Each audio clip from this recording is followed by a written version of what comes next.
Mukti could be defined in various ways. The general definition which I give for Mukti is the liberation of senses. Now, when you see, you do not see without the interference of the mind. If you can see without the mind interfering, that is Mukti. If you can hear without the mind interfering, that is Mukti. The same applies to smell, touch, and even thought.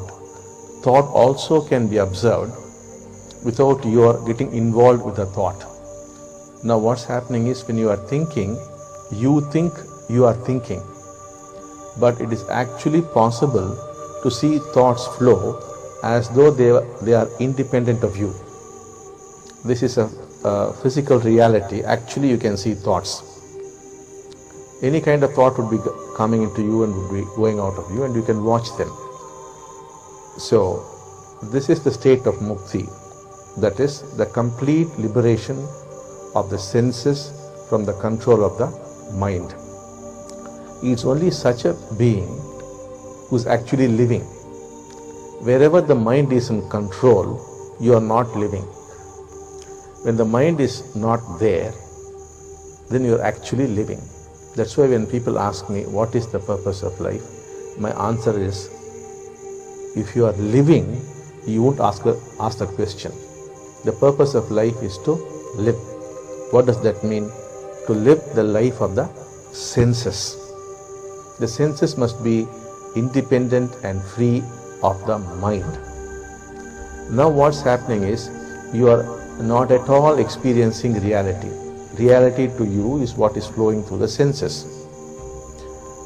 Now all the time you are interpreting whatever data is coming into you. You look at a tree and you say it's a big tree, small tree, green tree, mango tree, this, that. All the time comments are going on. When you sit down to eat food, you're not eating food. You start worrying about your office or your family or this or that, or comment on the food itself. The food is not being experienced. That's why I've said in the Mahavakyas, if you experience reality as it is, then you will just experience bliss. You will see this whole creation is perfect. It's the most beautiful thing, and that you're already in heaven. You have made it into a hell.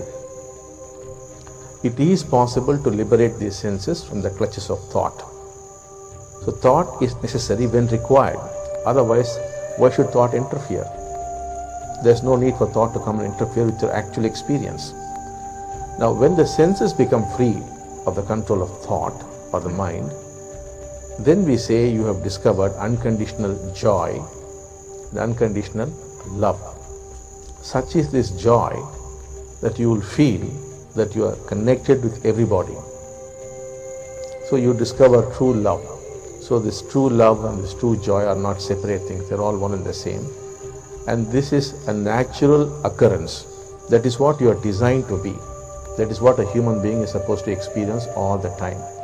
Since you do not experience that, your lives have become miserable.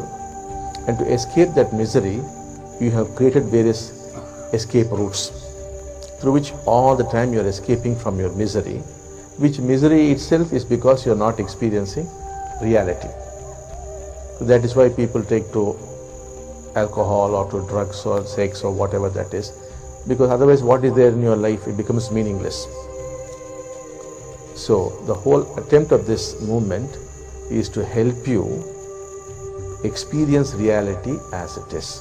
When that happens, you discover unconditional love and unconditional joy.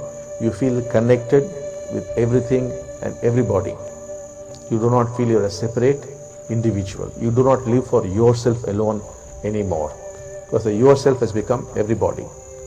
You live for the sake of humanity. This is not a concept or some imagined thing. This is a day-to-day reality once you become enlightened or you become a mukta. And thousands of people have already got into this state.